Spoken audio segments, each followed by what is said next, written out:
Pokemon Sword and Shield are not bad games. They just likely are not meant for you if you don't like them. Now, before I get, I'm a massive Pokemon fan. Disclaimer: I'm a massive Pokemon fan. Are there problems with Sword and Shield? Absolutely. Are there glaring flaws in Sword and Shield? Absolutely. Did they handle the PR, like saying that they were focusing on higher quality animations and that's why they cut Pokemon? Was that a bad idea? Absolutely. I got nothing against any of that. But what I wanted to say is that I think Sword and Shield highlights the main target audience of Pokemon, right? And you got to keep in mind, Pokemon has fans of all ages, right? You got young fans, you got old fans, you got long time fans, you got a whole bunch of different fans. You got fans that this is their first Pokemon game, right? Pokemon has a wide audience. And at the end of the day, they want to satisfy as many of those people as possible. Or the majority of people, right? Because Pokemon would not put out a game that they know would not sell well, right?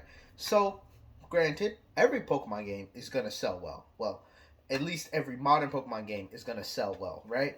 And so, is that an excuse why they cheapened out and whatnot? No. You got to keep in mind that a lot of people were like, oh, the game was short, not long, or whatever, and whatnot. It's too easy, and whatnot. All of those complaints that a lot of people have for Pokemon games, they fixed in Sword and Shield, and people are still complaining about it. But you got to keep in mind, Game Freak wants to make this game as accessible and easy to digest as possible. Pokemon has never been the game that's supposed to be long and monotonous, right? Back in the day, it might have been, it was kind of difficult, right? Pokemon used to be a really hard game in the early generations. But that exactly is the reason why some kids and some people are turned off from Pokemon, because it's too hard, or it takes, you gotta maybe grind and whatnot. A lot of people want to go into Pokemon. It's a lot of people's favorite or maybe only RPG that they play just because it's fun and easy to access, right? And so people are like, oh, you don't have to grind or train or whatnot, right? Those are things people complained about in older games, and grinding is something no one's gonna say that they like. Okay, literally saying you have having to grind in the game is one of the biggest annoyances, and is one of the biggest problems a lot of Pokemon games have. Pokemon Heart Gold and Soul Silver, there is that huge level jump that everybody complains about, right? And literally, Game Freak doesn't want that to happen, so what do? They make it so that way you don't have to worry. The levels are proportional, getting rid of the not making the EXP share optional, right? Trying to make it as easy as possible to get in and play, right? Now, can Pokemon still be hard with the little bit of can Pokemon be hard with all of the conveniences that they give, like the EXP share all? And I'd say absolutely, right? Sword and Shield were not meant to be hard games. They're introductory games to generation, right? So let's say they are Generation 8 games. The one game you get every 3 years that's gonna set the tone for the rest of the for those 3 years of this generation, right?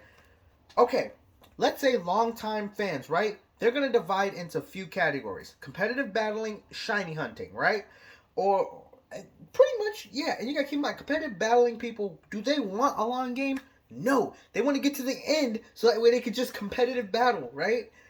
So is a long game. Long games don't necessarily mean better games. They don't. If anything, competitive was made as easy as possible in Sword and Shield, right?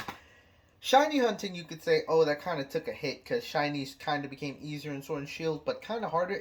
Sword and Shield did not have. Oh, dropped it. Sword and Shield didn't have a good shiny method, so you know what? I'm not going to get into that topic. But but then you got to keep in mind, the majority of fans are going to play a Pokemon game once. They're going to play it when it comes out. They're going to have fun, and then they're going to put it down. Pokemon, like, there is the Pokemon community on YouTube and everything.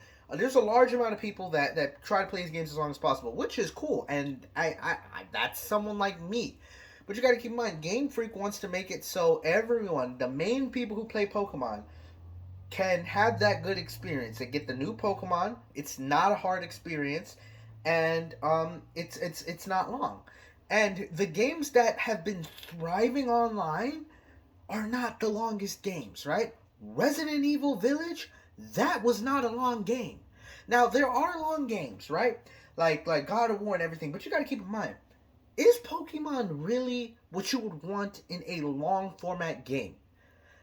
And the answer is the people that want that create fan games that are longer. That is literally the premise of most fan games, is that they are harder and that they are longer, and that community exists. But is that the biggest community in Pokemon? Absolutely not.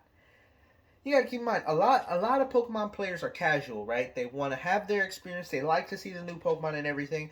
Now, are there things that they did in Sword and Shield that weren't necessary, that didn't even impact the casual players? Absolutely. Like some things in Sword and Shield that are problematic, like the battle timer. Yeah, okay, but Sword and Shield, I think, did a good job of it felt like a really good for the casuals, because they'll the tutorials and everything. Y'all got all the tutorials, and he gets to Wild Area, and the casual player be like, "Look at all these Pokemon." Like a casual player probably doesn't spend that much time in each Pokemon game, but in the Wild Area, they will see a bunch of different Pokemon they probably haven't seen before, whether it be new Pokemon or just Pokemon that they missed out. Because you got to keep in mind, some people may skip generations. I know some people might have not played Generation 7, so they're seeing some new Gen 7 Pokemon. Now, is the wild area as fleshed out? No. Is the DLC flushed out? I think it was a good test run, right? But this game was not. This game had certain things for Pokemon fans, like battling and making it accessible, right? But if you think about it, a lot of the things that people complain about too easy, that has been the biggest complaint. The animations. Now, you got to keep in mind, Pokemon is used to sprites and 2D animations. And now I'm not saying that's an excuse to have the same 3D models again and again, but you got to keep in mind, Pokemon, wait, do you really play Pokemon for the art direction? Is the reason why you play Pokemon to see Ultra 4K HD graphics? No, that's not. That Pokemon's fan base was not built on that. It was the charm of the cute aesthetic with pixels. Now, with 3D, it's harder to get that same kind of charm. You can't take that many liberties. But look at Scarlet and Violet. Now, I think you got to keep in mind, look at X and Y compared to Sun and Moon. X and Y tested some things that Sun and Moon flushed out, like the 3D mapping and everything. New in X and Y, more flushed out in Sun and Moon, right? And then I think that this was a test generation, right? They were testing some of the completely overworld Pokemon, right? Testing that. And then you know what they also was a test game? Legends Arceus. And you want to know, this game, Legends Arceus, what I believe was specifically made for people who have been saying Pokemon has been too easy. Because that game is hard, okay? That game is not for the casual Pokemon audience. Now, the casual Pokemon audience will have fun, and they'll play through it, but they will get stuck and quit, okay? So, I think that this Game Freak has their core fans in mind, which is why we got something like Legends Arceus. I think Scarlet and Violet is going to be the time where they try to capitalize on as many things as possible, having the biggest open Pokemon game, right? Is it like if you take some of the biggest critiques from Sword and Shield, does Scarlet and Violet look at like the best graphical Pokemon game? Probably to date in 3D, maybe looks the best. But is it like something like a God of War 4K? No, it's not. Is it going to be hard? It might, but it also might not. Is it going to be linear? No, it's open world. But the thing is that's the direction that we're going for this game. When Pokemon makes a jump onto a new console, right? They always do what? You have a remake, right? You have a remake that's classic for like the older fans, right? And then they wanted to make sure everyone's good with the Pokemon formula, right? Before they change something up, right? I get it. The first Switch game, you want it to be big and open and take advantage of everything, but you also want to integrate fans, right? To make sure they have the fundamentals down pat, right? And now we've had a bunch of classic Pokemon games. You had Sword and Shield, you had the Brilliant Diamond and Shining Pearl, which I still don't like. But you get new Pokemon fans acquainted with the formula, right? So now Switch is pretty much set, right? Any new Pokemon fan that's gonna play Pokemon games, right, on the Switch, we're still gonna have new Pokemon fans, right? But you got a lot of a lot of Pokemon fans that were new for like the Pokemon Go experience, right? Because Let's Go Pikachu and Eevee were the first games after Pokemon Go, which you wanted to get those acquainted, right? Sword and Shield was a good way to go from Let's Go Pikachu and Eevee to Sword and Shield, so you get acquainted with the fundamentals. Now everyone on the new console is acquainted with the fundamentals. Now they can go into something big with Scarlet and Violet, something big, something new, which they were testing with Legends Arceus. But anyway, Scarlet and Violet comes out next week. This was kind of a rant all over the place, but I just had this idea and I just wanted to talk to y'all about why I think, is Sword and Shield problematic? Absolutely. Do I love Sword and Shield? I think it's fun, but you gotta, and you also gotta keep in mind, your first playthrough of Sword and Shield, right?